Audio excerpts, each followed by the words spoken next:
प्यारे मित्रों नमस्कार। फिर से एक बार हमारे YouTube चैनल पे आप लोग का स्वागत है।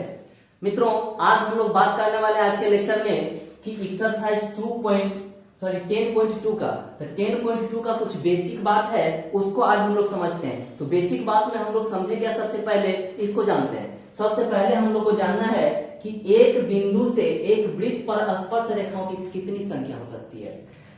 हमने एक वृत्त लिया और एक बिंदु लिया, उस बिंदु और इस वृत्त में है ना क्या संबंध हो सकता है और कितने स्पर्श रेखाएं खींची जा सकती है, उसके बारे में हम लोग चर्चा करने वाले हैं। तो देखिए इसमें तीन स्थिति होती है, तीन ही स्थिति हो सकती है, उससे ज्यादा कुछ स्थिति नहीं हो सकती है।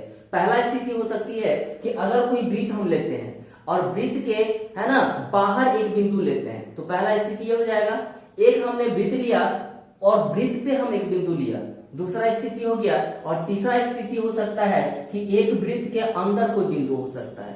ठीक है, तो या तो बिंदु मेरा वृत्त से बाहर होगा, या तो वृत्त पे होगा, या तो वृत्त को अंदर होगा। यही तीन स्थिति हो सकती है। तो इन तीनों स्थिति में हम लोग स्पर्श रेखा का बात करने वाले हैं कि उस वृत्त से उस बिंदु से होकर कितनी स्पर्श रेखा खींची जा सकती है। तो आइए सबसे पहले देखते हैं पहली स्थिति। सबसे पहला स्थिति क्या होगा इसका, इनकी तीन स्थिति हो सकती है। देखते हैं कि इसकी तीन स्थिति हो सकती है, तीन स्थिति हो सकती है, हो सकती है। ठीक है ना। पहली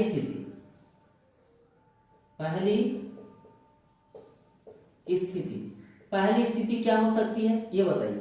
हमने एक वृत्त लिया, यह एक वृत्त है ना। इस वृत्त के अंदर हमने एक बिंदु ले लिया, यहां एक बिंदु ले लिया P।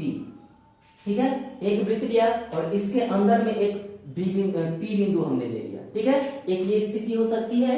दूसरी स्थिति होगी, दूसरी स्थिति क्या हो सकती है मित्रों, है ना। दूसरी स्थिति हो सकती है कि हमने एक कोई वृत्त लिया और इस वृत्त के है ना, इस वृत्त पे एक बिंदु ले लिया, ये रहा मेरा वृत्त के ऊपर यह P बिंदु, वृत्त पे एक बिंदु ले लिया। और तीसरी स्थिति हो सकती है,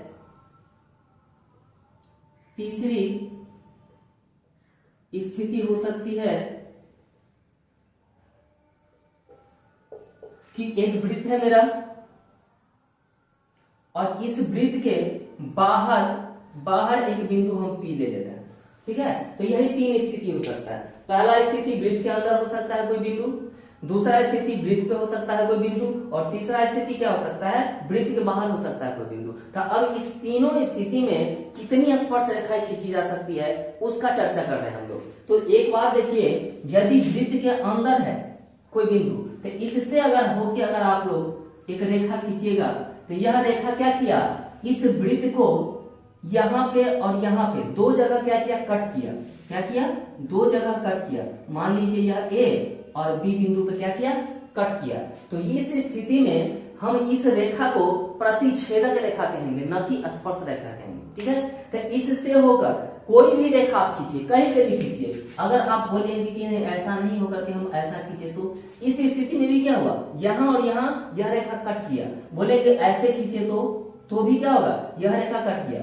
इसमें कहीं से भी अगर हम लोग रेखा खींचे तो यह वृत्त को यह रेखा क्या करेगा, कट करेगा, स्पर्श नहीं करेगा। अतः हम लोग कह सकते हैं कि पहली स्थिति में जब बिंदु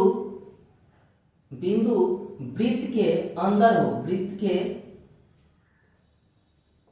हो तो कोई स्पर्श रेखा नहीं होगा, कोई स्पर्श रेखा नहीं होगा। ये बात ध्यान रखना। अगर बिंदु वृत्त के अंदर हो तो इस स्थिति में एक भी स्पर्श रेखा नहीं हो सकता है, एक भी स्पर्श रेखा नहीं होगा। ठीक है, दूसरा स्थिति क्या हो सकता है कि यदि कोई वृत्त है और वृत्त पे मेरा कोई बिंदु है, तो अब इस बिंदु से अगर हम लोग चाहें तो देखिए क्या कर सकते हैं। ये रेखा हम इस बिंदु से ऐसे खींचे, तो देखिए स्पर्श किया।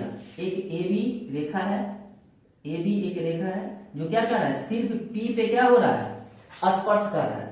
दूसरा अगर दूसरा रेखा खींचेंगे तो कट कर देगा, तीसरा रखेंगे तो कट कर देगा, चौथा खींचेंगे तो कट कर देगा। मतलब सिर्फ एक ही ऐसा रेखा होगा जो स्पर्श करेगा, है ना। तो इस स्थिति में लिखेंगे जब बिंदु वृत्त पर हो, वृत्त पर स्थित हो तो उससे होकर एक और केवल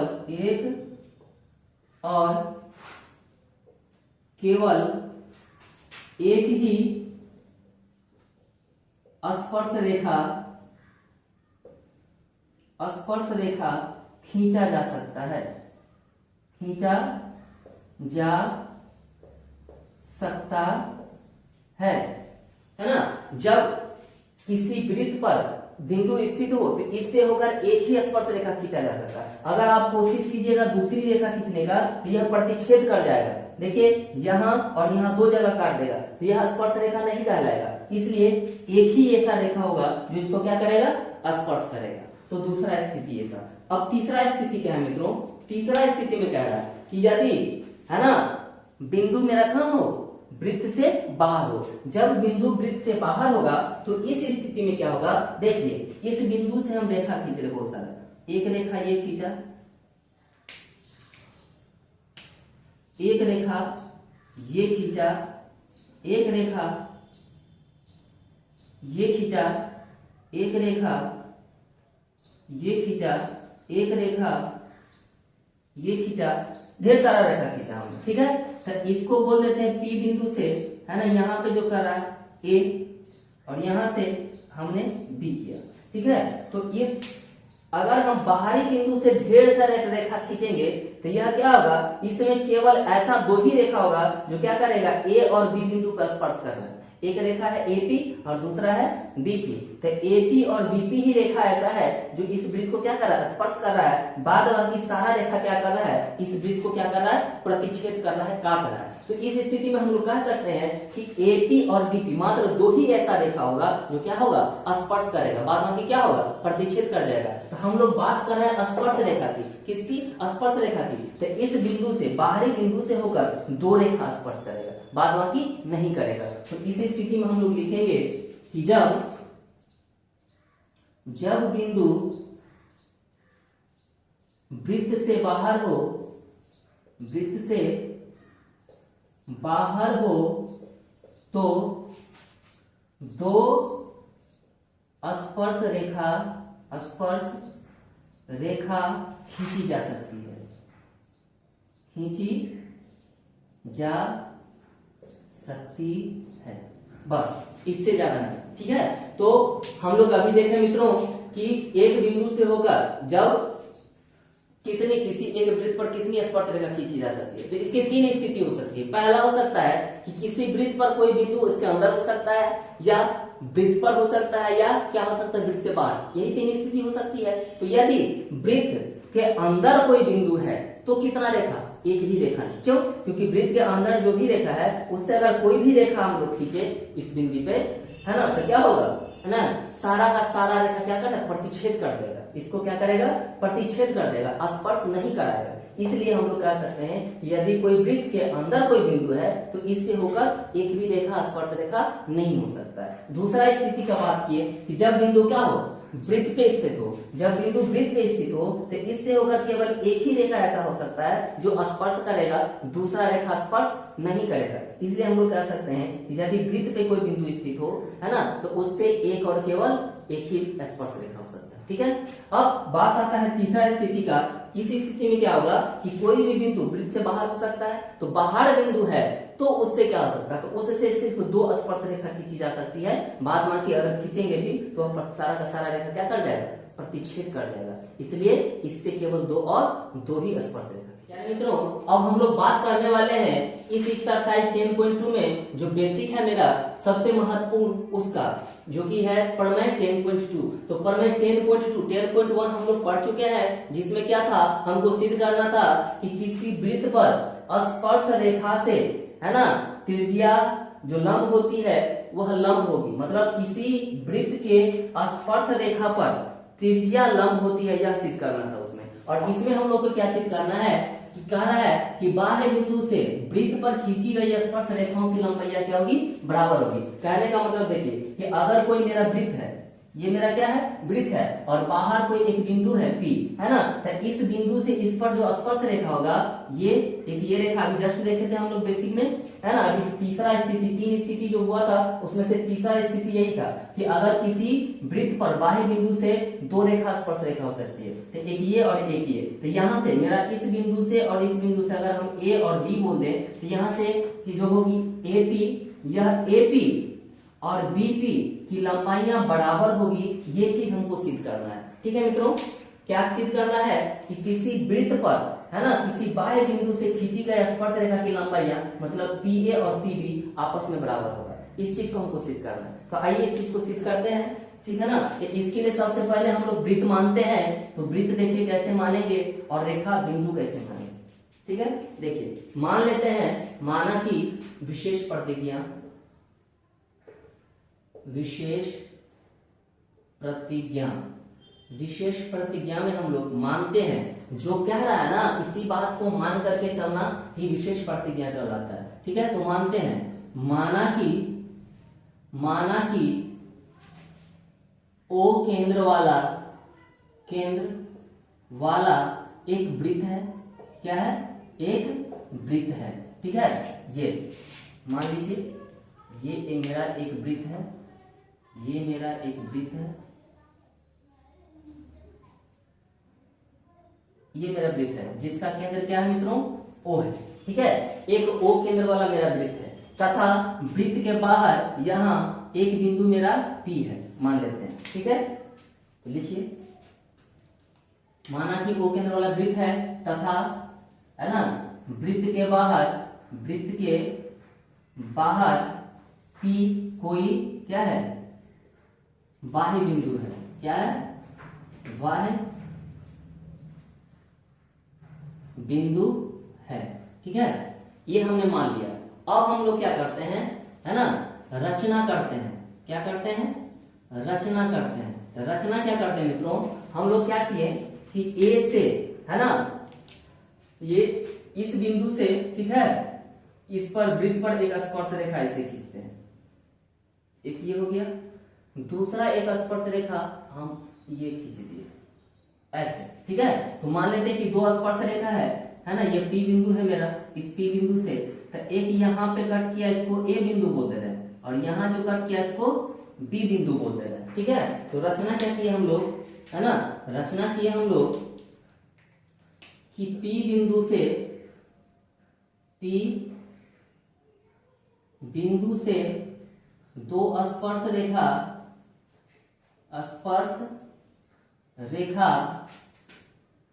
जो बिंदु A और B से होकर जाती है ना, खींचा। स्पर्श रेखा खींचा, यहां लिख देते हैं, खींचा जो क्या हुआ, बिंदु A से और B से होकर जाती है, ठीक है। इतना काम किया। रचना में क्या किए, बिंदु P से, इस बिंदु से, है ना, दो स्पर्श रेखा जो B और P से होकर के, A और B से होकर के जाती है, ऐसा हमने दो, है ना, स्पर्श रेखा लिए। अब हम लोग क्या करते हैं आगे, है ना, और A तथा, ऐसे कीजिए, A B तथा P को क्या किए, O से मिलाया, O से मिला दीजिए। हम क्या किए,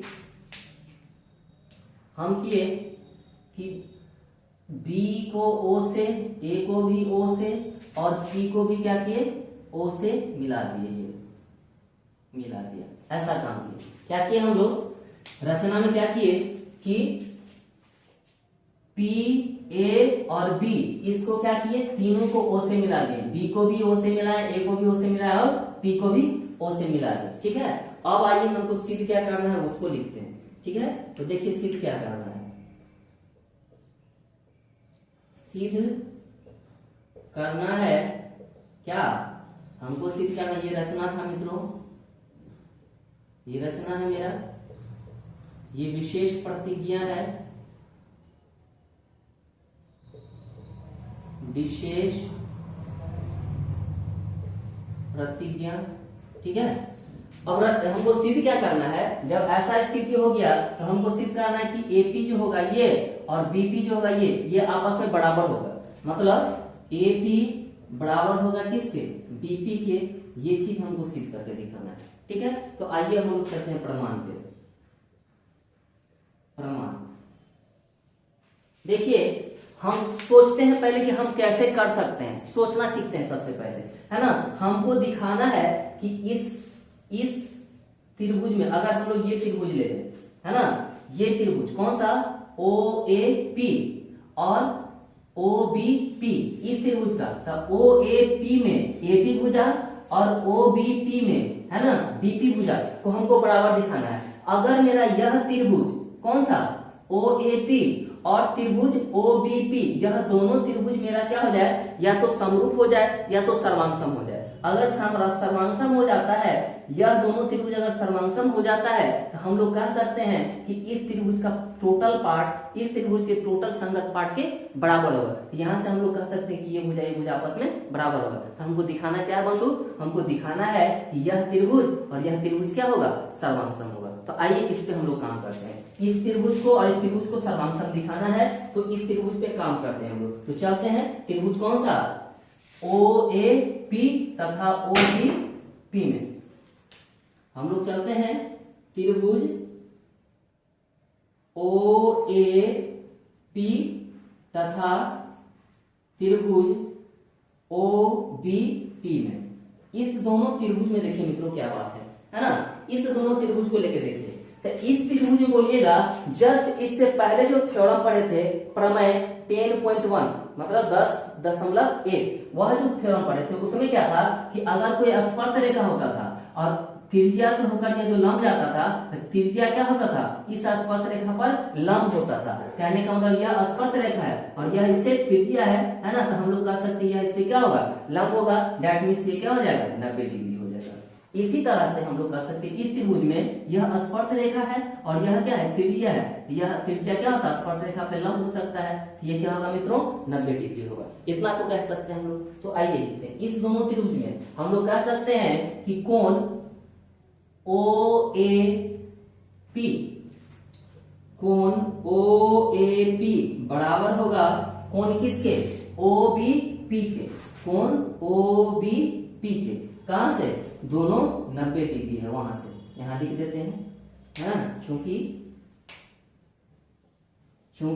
क्या है, 90 डिग्री है, 90 डिग्री से, ठीक है, समकोण से दोनों का वैल्यू क्या है, 90 डिग्री है, इसलिए दोनों 90 है तो दोनों आपस में बराबर होगा। अब हम लोग बात क्या करते हैं वो देखिए, इस त्रिभुज में और इस त्रिभुज में देखिए ओ ए जो है वह क्या है, इस वृत्त का त्रिज्या है और ओ बी जो है यह भी क्या है, इस वृत्त का त्रिज्या ही है। तो यह भी त्रिज्या और यह भी त्रिज्या, ये भी त्रिज्या और ये भी त्रिज्या, दोनों का दोनों त्रिज्या है, इसलिए दोनों आपस में क्या होगा, बराबर होगा। तो इस त्रिभुज का ओ ए और इस त्रिभुज का ओ बी दोनों आपस में बराबर होगा, है ना। तो यहां से हम लोग लिख सकते हैं कि ओ ए जो होगा वह बराबर होगा किसके, ओ बी के, है ना। कहां से, त्रिज्या से, वृत्त की त्रिज्या से, है ना, लिखेंगे वृत्त की त्रिज्या से,